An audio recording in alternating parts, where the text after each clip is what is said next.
People can't do what they don't know. We talk a lot about mindset issues as it relates to supporting students with disabilities and inclusive education. But I would argue that for most people, it's not that they don't believe in what we're saying. Yes, there are some that don't. But I would argue even for those people, it's because they haven't seen it or because they don't know how to do it. Hello, friends. This is Think Inclusive. I'm Tim Villegas, and who you just heard was today's guest, a powerhouse in education innovation, Toni Barton. Toni is the founder of Speligent and a nationally recognized leader in transforming schools through inclusive, equity-driven, and tech-enabled learning models. With experience as a teacher, principal, and district leader, she's reshaped instructional systems across K-12 and higher education. Toni also launched the Inclusive Schools Leadership Institute at Relay Graduate School of Education, training hundreds of leaders to build anti-ableist, student-first environments.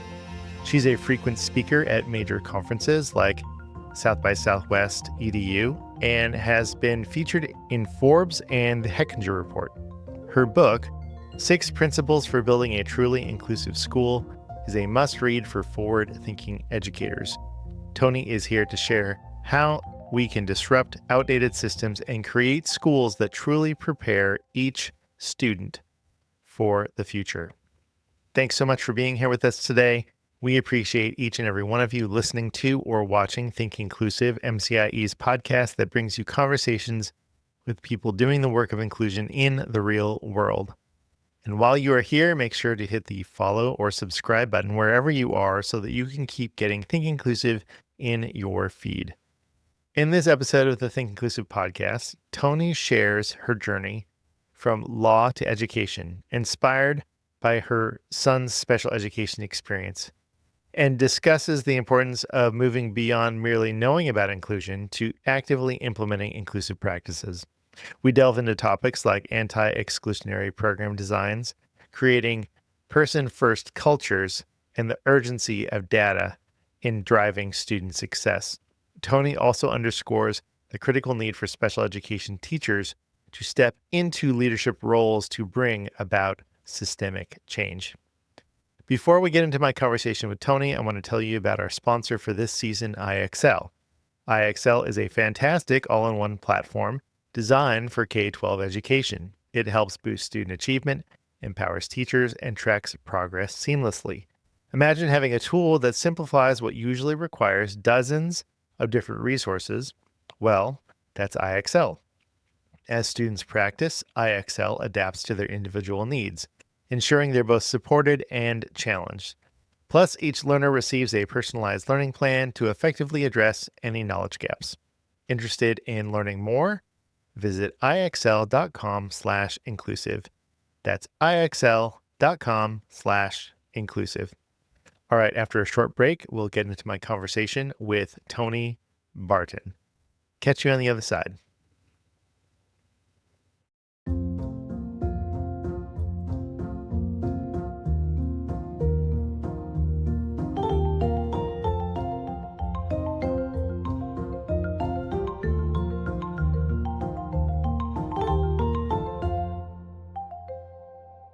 Toni Barton, welcome to the Think Inclusive podcast. Thank you for having me, Tim. I have listened to and watched clips from many episodes, so I'm super excited to now get to be a part of this. Oh, thanks. Thank you so much for listening. And actually, we've featured your podcast in our feed. I don't know how many months ago it was, but yeah, and we've had fantastic conversations related to inclusion and inclusive education. So I've been looking forward to this conversation. So Toni, the reason, well, one of the reasons why I wanted to have you on, other than that you're a fantastic advocate for inclusive education and practices, is that you have a book coming up, and it might be released by the time that this episode airs, but it's called 6 Principles of Building a Truly Inclusive School. And you said it's really for school leaders. Can you tell me more about that? Yeah, sure. So there's a a subheading to the title, which is a call to action for K-12 school leaders.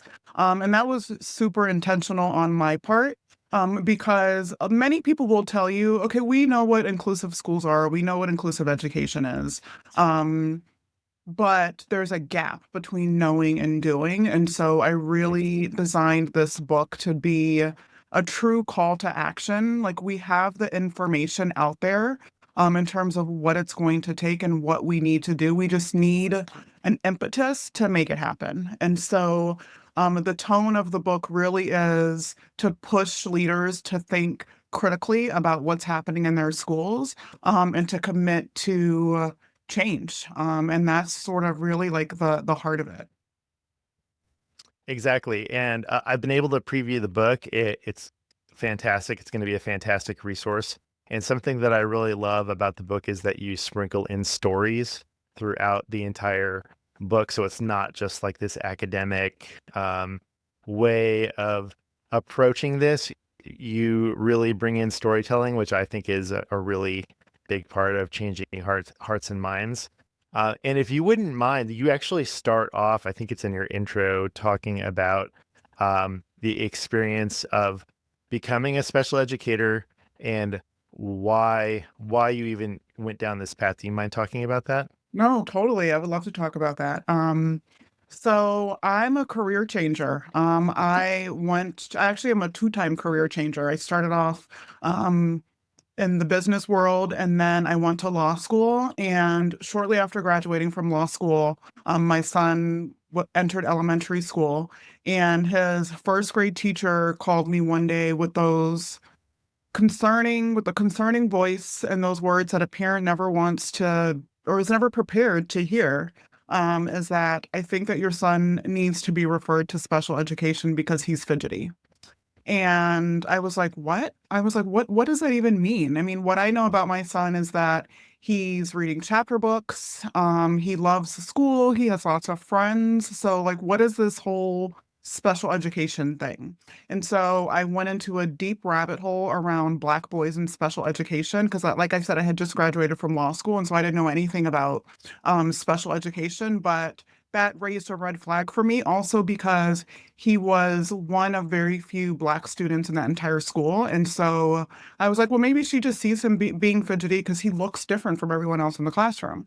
And so that research rabbit hole led me to understanding the inequities that exist in special education identification, placement, programming, and all of the things, and what the outcomes look like for students, particularly Black and Brown students, and what happens to them after high school, after being in special education. And at that time, I was like, no, I don't want those statistics for my son. So at the time, I actually lived in a pretty wealthy suburb of Northern Virginia and moved to Alexandria, Virginia, which is a lot more diverse. And I never, ever again heard another word about my son needing to be in special education.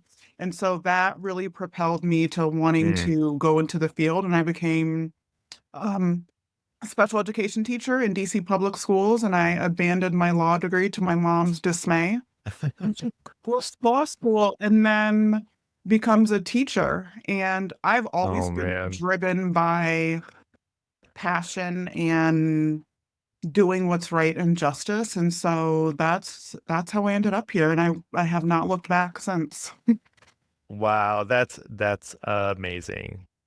Um, and then so it's interesting because you become a teacher, and then you also realize like just the inherent inequities in the education system, period. You know, so like you experience this with your son, as a parent, as a family, as like in your family, and then you become part of that system, and you're like, and it needs a lot of work too, you know? So like it's and And you are like go ahead. sorry to cut you off, but I No, no, think no, that go ahead. one of the most insightful pieces about that is that I went from being a parent in a totally different type of school system than where I was a teacher, right? So you heard me say Arlington, Virginia, Right. Yes. Yes. um, to DC public schools and seeing inequities living in both worlds. Hmm. And so, like, the special education challenge knows no boundaries. Like, we are not bound, like, by race, by socioeconomic status. The challenge is pervasive across every single kind of a school. And I think that's why it's so critical that we figure out how to leap over the barriers that just continue to persist. And that was like 20 years ago at this point. Yeah. And we're Yeah. Exactly. still challenged by this. Yes. Yes. Um, and I know that you believe that part of that solution is inclusive leadership in schools. Um, and so let's unpack a little bit about like leadership because um, I'm a former public school teacher and was a special educator. Um, I definitely considered myself a leader in my school and in my district, but I did not reach any sort of director or principal or coordinator level where I could really make change. It was more, um, you know, trying to convince other people to move forward with inclusive practices. We have a lot of educators that listen who are in that role. Do you have any advice or anything on top of mind for them to see themselves as leaders? Oh gosh, sitting in the seat of a teacher is so hard because you are sitting within a system and your locus of control tends to be what's happening in your classroom. And many times teachers can feel stymied or, many different ways. And so, like, the best advice that I can give to a teacher is make the environment that you have control over the most exceptional environment that you can for the students that you are charged with serving. You have control over their experience every single day. And so you are a leader to those children who see you Mm, every single day. Um, I still have some of my former students to this day calling me, asking me for help or guidance in some kind of a way. So even if, like, whether you're an inclusion teacher or a teacher in a self-contained classroom, ask yourself, how can I make the students in my classroom feel like they belong and walk out of here today feeling like they learned something substantively? And you can always say the thing about, well, advocate for yourself and advocate for your students. And, I believe that most teachers are doing that on a regular basis, especially special education teachers. But I've been on the other side as a principal and as a principal coach and as a director, and seeing firsthand how leaders can be a barrier to teachers and trying to coach them through that. And in the meantime, teachers are sitting around in a system. My advocacy is not working. Well, what do I do when my advocacy is not working? Well, let's figure out how to just ensure that the students that you are responsible for can thrive in the setting that they're in. absolutely. Yeah. I don't think that I can like make this point enough. Because anytime we talk to anyone who is a teacher in a system that is not inclusive, this concept comes up all the time. What do I do? What do I do? What do I do? And I really wish I had that. Like, all you have to do is A, B, and C, and then you will transform your educational system. It just does not work that way, unfortunately, because you're not in that leadership position. That that special ed director, that principal, that assistant superintendent, and so you have to change the system where you are at, like you said, and and that's okay. Like I think for me, I always was like, that's not enough, you know, and it isn't enough, but for you, like that's all you can do, and you can feel proud of that. And you know what, Tim, can I just add on to that? Because to that Yeah. point of like you felt like that wasn't enough. And so I will, I'm so terrible at metaphors. I'm sure there's like metaphor, the thing that I'm gonna go down on. All right. All right. Go Die ahead. on this hill. Is that the metaphor? That might be the metaphor. Um, is if you even have like a tiniest inkling of that's not good enough, then to me that means that you have an impetus to be a leader in some kind of a way. Mm, And so I actually like deeply, deeply believe that special education teachers, special education leaders need to be in positions of power.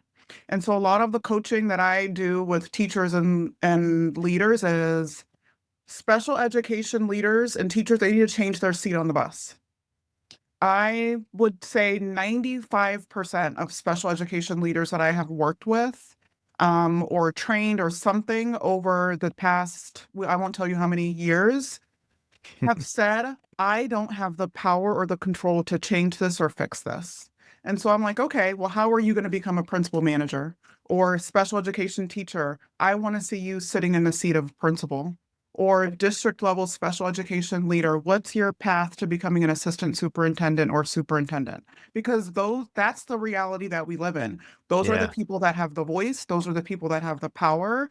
And so I firmly believe that we as a special education field need to proactively figure out how we are going to get a critical mass of us and folks with the expertise that we have in those positions of power.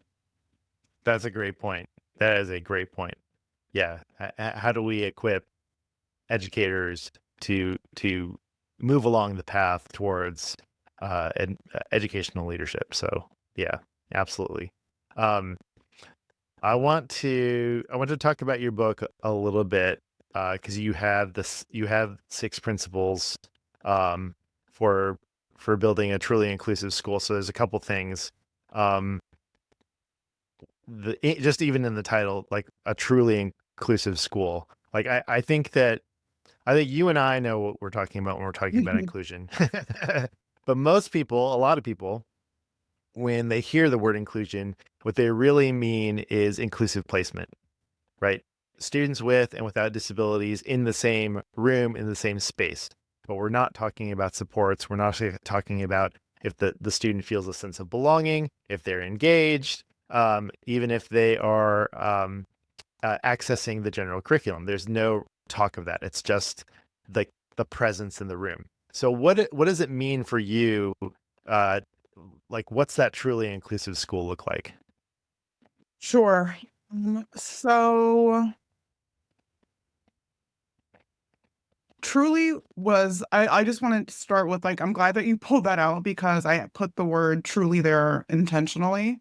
Mhm. Because again, there's a million books on inclusive and inclusion, but like what are we actually talking about when we're talking about inclusive? And there's a whole section in I believe it's the chapter on anti-exclusionary program design where I define what we mean by inclusive.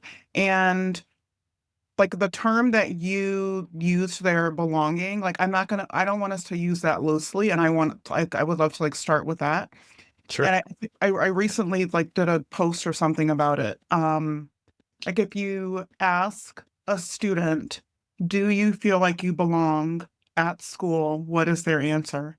Like Mm. I challenge every leader and teacher to find some of your most impacted students at your school and ask them that question and listen to what they tell you. Truly inclusive means that students with disabilities not only can they articulate to you if they have the language to do so, that they feel like they belong in their classroom, but also they are making academic and or behavioral progress. It has to be both of those things. Like I've been in schools where kids feel like they belong and they feel like a part of the school community, but they're not learning. Or Hmm. they're not making any growth on their social emotional challenges that they might be having. And so it has to be both. And we have to have the systems in place to support that. And that could look very different for different students. There's this whole debate around, um, and I know we're not going to get into that in this episode. Maybe we can have a debate around segregated programs and specialized programs versus inclusive classrooms in another episode. Okay. But yeah, I don't even want to get into that rabbit hole right now, but it's like I think that's the highest level question is are your students with disabilities able to articulate that they belong and are they making substantive academic and social emotional progress, and are their needs being met? And the setting for that could look different depending upon lots of different factors. Um, but at the end of the day, for me, when a school is inclusive, that is true for students with disabilities. I like that you put the definition really in the student's perspective because it's, educators can debate all they would like about what an inclusive model looks like with, the school building and school staff and um, curriculum and, services and all that stuff. But the way that you're really framing that as part of like a student voice, I think is really unique, and it's one that we should constantly be uh, reminding ourselves, like what do our students really believe and feel is happening in schools, right? Because schools aren't actually for adults; it's for kid. Schools are for kids, not for adults. Yeah, I also would just name that like the first principle in the book is called anti-exclusionary program design. And it took me a really, really long time to land on the title of that first principle. Hmm. And originally I was like inclusive program design. And I'm like, no, we keep saying inclusive, but we're not really inclusive. Like people need to hear something different so that they can do something different. And so I titled that principle anti-exclusionary specifically so that people could have this like pause, this moment of pause and be like, oh, like I need to be creating something that is intentionally, which is where the anti comes into Hmm. place, Yes. um, supporting students. And so there are so many things that we do in schools every day that are exclusionary, and we need to be proactively shifting that. And so that's what the first principle really is all about. And I actually like break this down in the chapter and I talk about, because I could have also said anti-ableist, right? And so I didn't call it that on purpose because I wanted to make it as simplistic as possible. And sometimes when you get into the concept of ableism, people feel like it's really a hard, like academic thing for them to understand. And so I'm like, okay, anti-exclusionary, like that, I think is a pretty clear concept for people to understand. Um, and so leaders really need to think about how am I intentionally creating systems that work for students who are historically excluded, students with disabilities, et cetera, Hmm. et cetera. Yeah, yeah. I mean, it's not that you're saying it's not anti-ableist because it is. It's just anti, like in the broadest sense, anti-exclusionary. And I like how you frame that. Students are the students that are historically marginalized, right?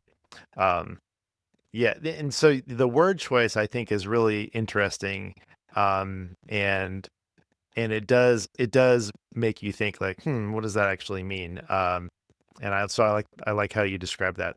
Another kind of turn, word difference in the chapters, and I'd really like for you to unpack this one, is person first culture.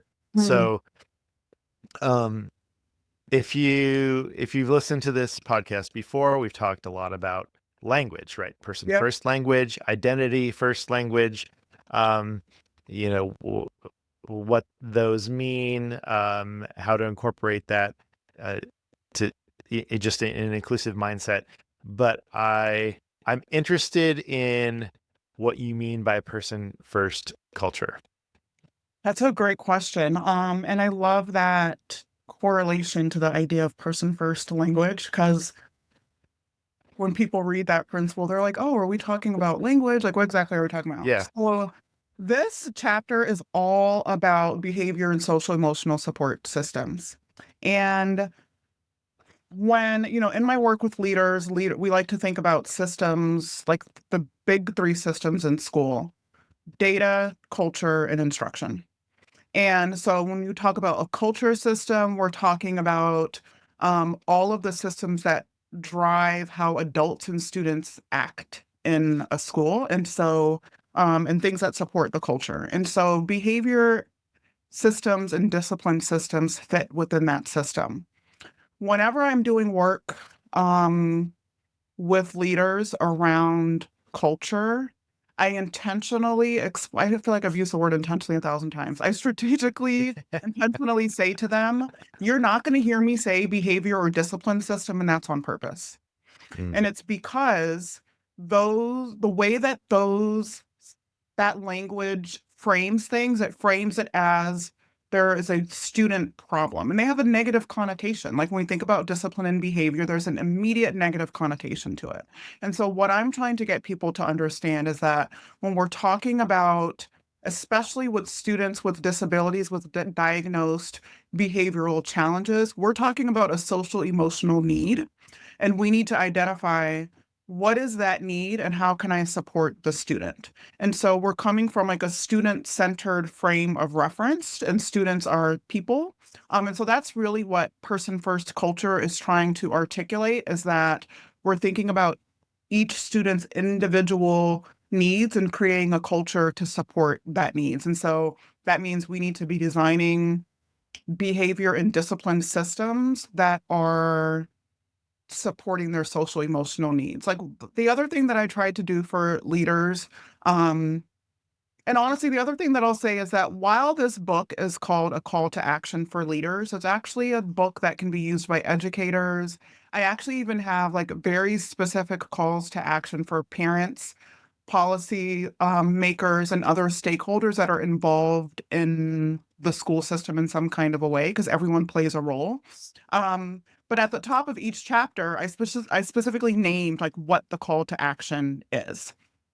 And so the call to action for person first culture is reframe discipline systems as social emotional support systems.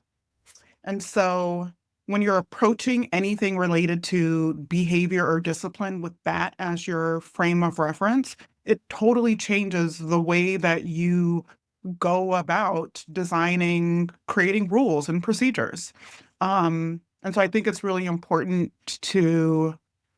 for all educators to start to shift our thinking around discipline and behavior, especially because it's a post during COVID, it's just like a common pain point that people were talking about is behavior in schools. And so I think this idea doesn't just support working with students with disabilities, but students more broadly. Like, why are the kids doing this? Why are they doing this? Let me actually understand why.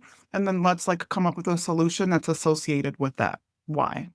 Yes, yes, and it's like not it's it's designing the system for the students you have too. So it's not like pulling down this framework and being like, I'm just going to implement this behavior system. Um, Not even really giving a thought to who you actually like, who is in your building. Um, but what I'm hearing is you design the system for the students that you actually have, and I mean that's the whole idea of being culturally responsive is you're responding to the culture that that's in your building. Um, so I love that framing. I think that's great. And I think that's super valuable. And also just to the way that the book is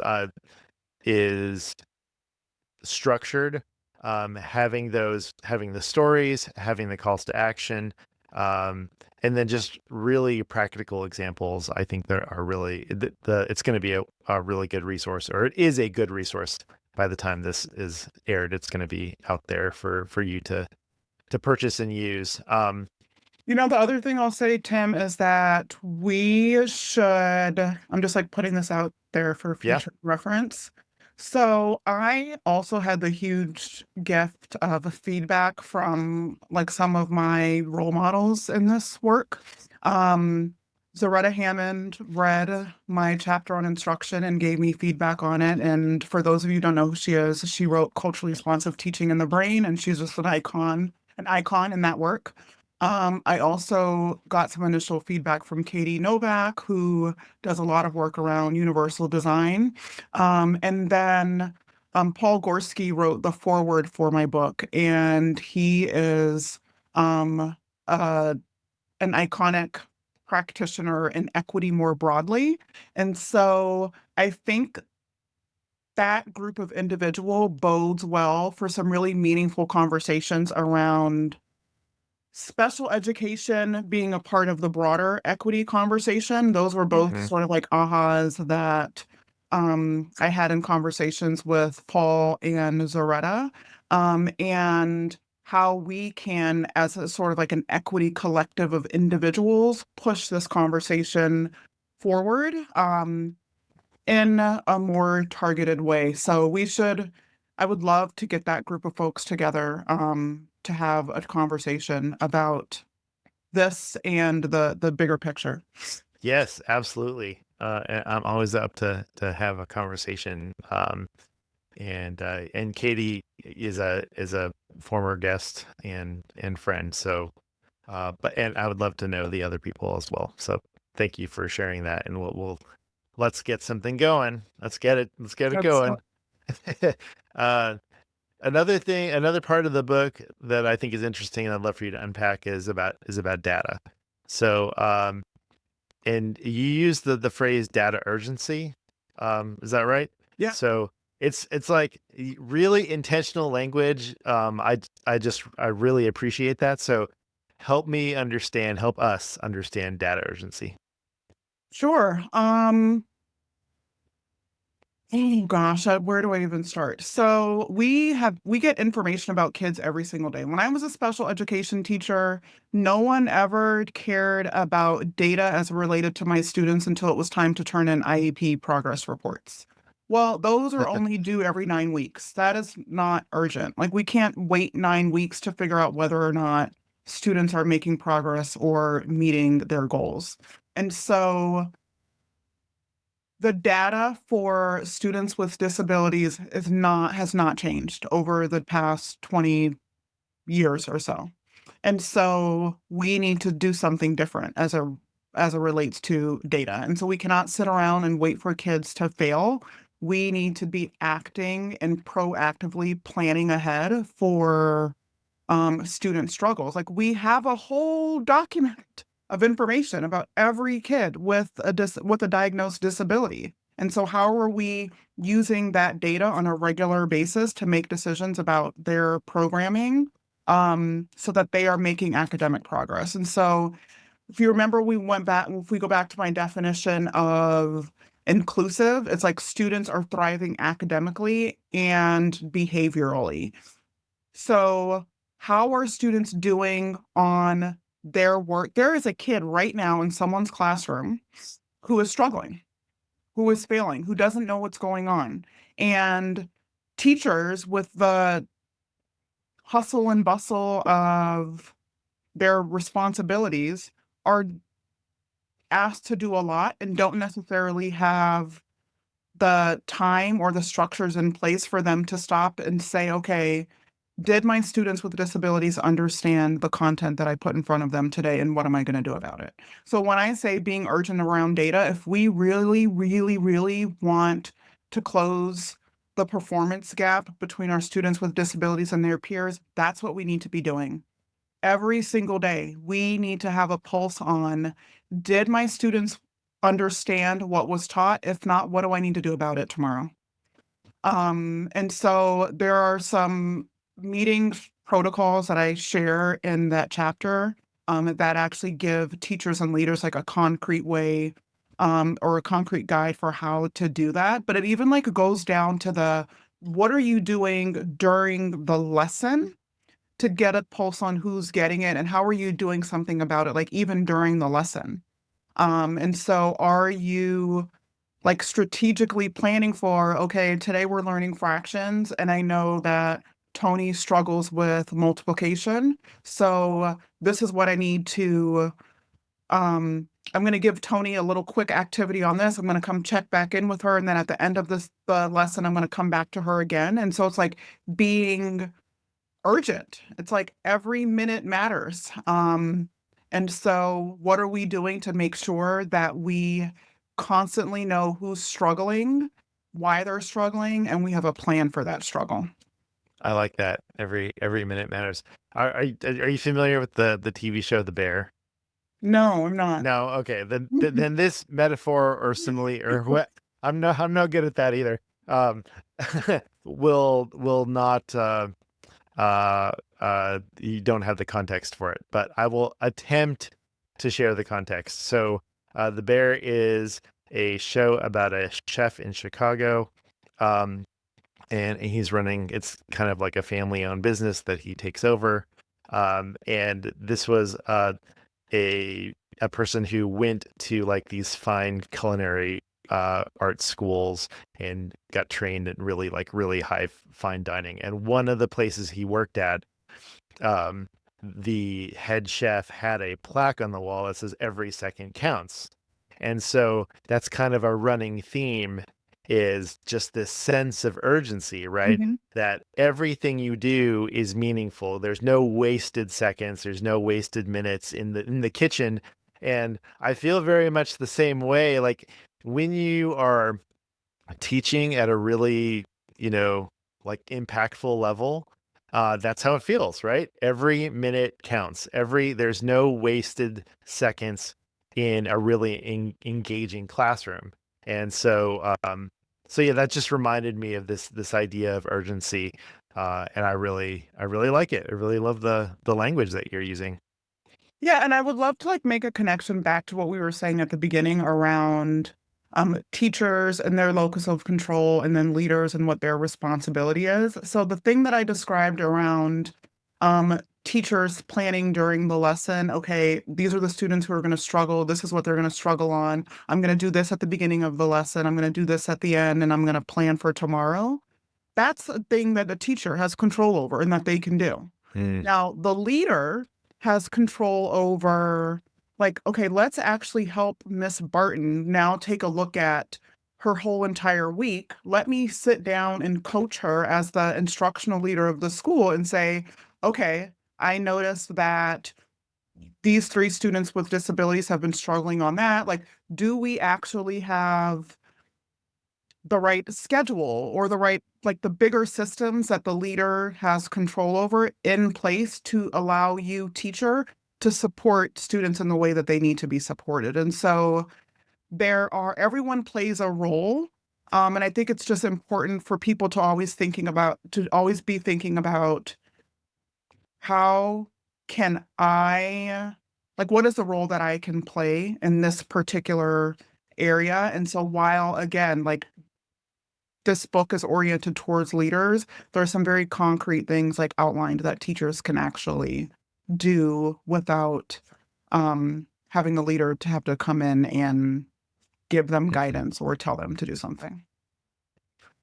When leaders engage in this book, is there a way for them to kind of self-assess where they need um, to start? Because there's six principles, right? But there's a lot of entry points. So, is there a way for leaders to figure out where they need to start in this process of change? So at the end of each chapter, I I put some tools for leaders to do some self-reflection and goal setting. And so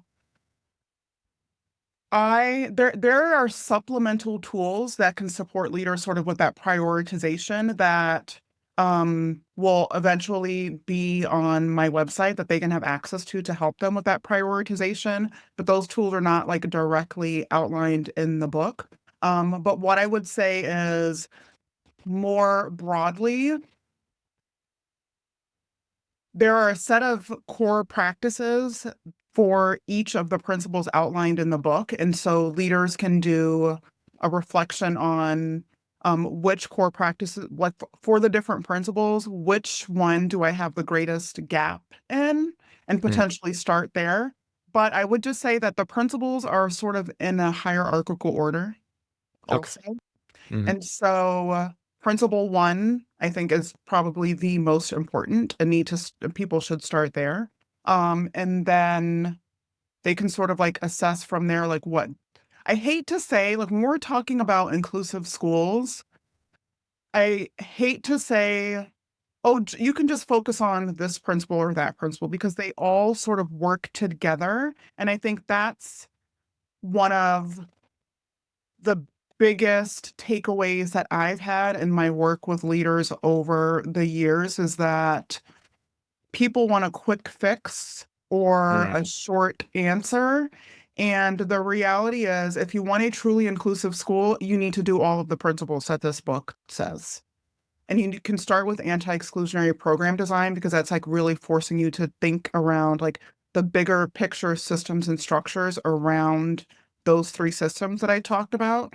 And then you can go from there. But people will notice as they read through the book, like especially when we're talking about the data, the data and the instruction pieces, they sort of go hand in hand and they support one another. So I would encourage people that if they want to attack instruction or data to sort of do those together. Mhm. And then all things related to culture and behavior, I would say that that one is okay to sort of try to attack as a challenge, separate of the others. Got it. Got it. Um, any anything else you want to bring up for our audience of educators as kind of like a way to wrap up this conversation? Um, Gosh, Tim, that's a hard one. I think the biggest, like one big thing that I would say is that people can't do what they don't know. Mm. And we talk a lot about mindset issues as it relates to supporting students with disabilities and inclusive education.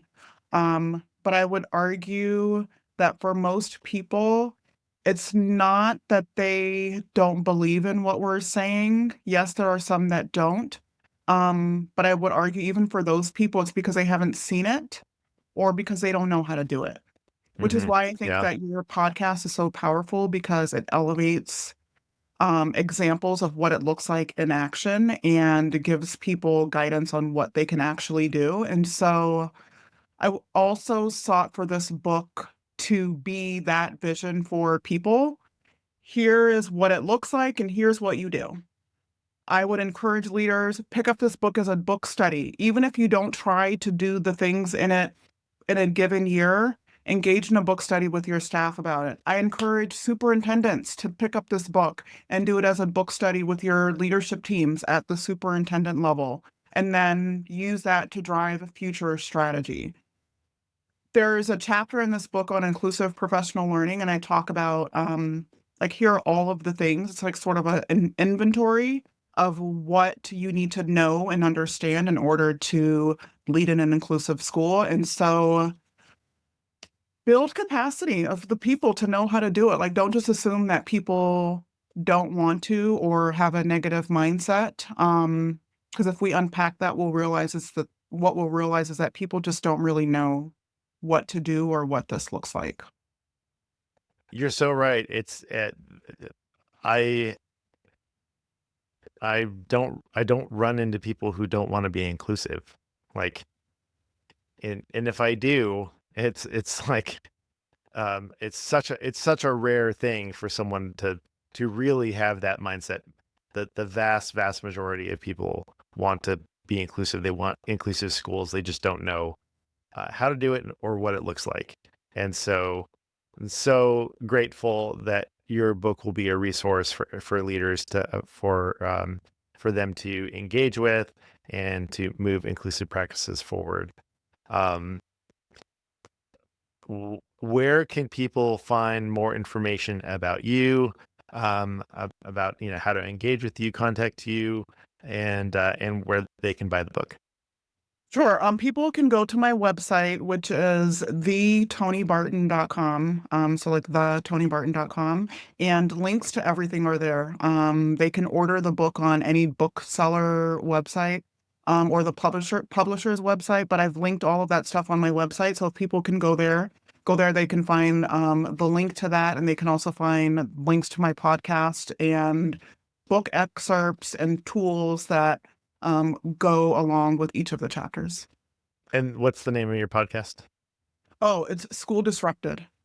All right, good. Yes, everyone needs to go follow, subscribe, all of that for your podcast as well. Okay, Toni, Thank are you, you Tim. ready for the mystery question? Yes. Yeah. Yeah, That's your question. I love that. mystery question. Here we go. This is one of my favorite parts, and I don't know about you, but from one podcaster to another, but my family does not listen to my podcast, except for my youngest daughter. So she's 12. So here we go. The mystery question for today is, what is something you don't mind paying more money for? Let's see if I can get that. What is something you don't mind paying more money for? It could be related to anything, like not anything that we're talking about. Anything. It doesn't, this is just off the top of your head. And I can go first if you want. Yeah, If you you go want to take, first. there's probably a few things, but I am a coffee snob. So, but here's the thing. Like I will go to the gas station and get coffee and be just fine, right? But I do not mind, because it's like I don't mind. I don't mind paying like the extra money to get something, like to go to there's a local coffee shop here in Marietta, Georgia, where I live, called Cool Beans. So shout out to Cool Beans. They've been there forever. Excellent coffee, great coffee. It's it's a little bit more expensive or whatever, but I don't mind paying the extra money to get the really good coffee. So that's me. I don't mind to do that. Is there something in your life that you don't mind paying a little bit more for? Yeah, I love that. I don't drink gas station coffee either, so I feel like bucket. But can I tell you the difference between good coffee and bad coffee? Probably not. But I guess I would have to say mine is like workout leggings. This sounds Okay. a little superficial, but No. one of my little joys in life. I don't want to brand promote any particular brands, but there is a particular brand of leggings that is like stellar through and through, and I will not buy cheap leggings Mhm. because they're cheap for a reason. So workout leggings. I do a lot of indoor cycling, and so I get a lot of use out of them, and so that's my little splurge. That makes sense. That makes sense. It's kind of like running shoes, Yeah. because I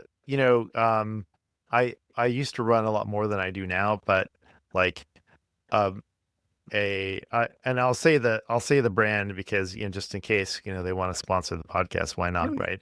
Uh Brooks, I love Brooks running shoes. They're wonderful shoes. They're great shoes, great to run in. But they are not cheap. Yeah. They are not cheap.